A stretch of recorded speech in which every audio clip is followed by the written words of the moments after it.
Alright, today on Tech Tip Tuesday, we're going to go over the auto park function on this Grand Cherokee here. It allows you to parallel park without even having to have your hands on the steering wheel. So here we go. You just touch the button right here. It'll show searching on the front. It's going to use that fancy camera right on the front of the car. Just keep on driving. We're going to park in between these two 2019 Rams that we have on the lot here. Still saying searching. Right there, it says there's a space found. We're just going to keep inching a little bit ahead here. Now it says stop and remove your hands from the steering wheel. So now what you got to do is you still got to make sure that there's no one behind you, no kids or anything that way. The vehicle is going to steer for you. Just going to back right up here. It's going to inch that front end right by that bumper.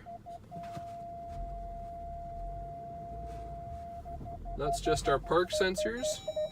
Now it says stop.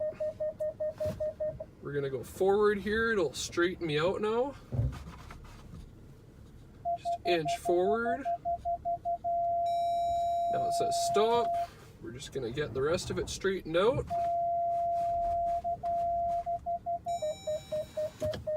Just like that, you've parked your car without even having to have your hands on the steering wheel.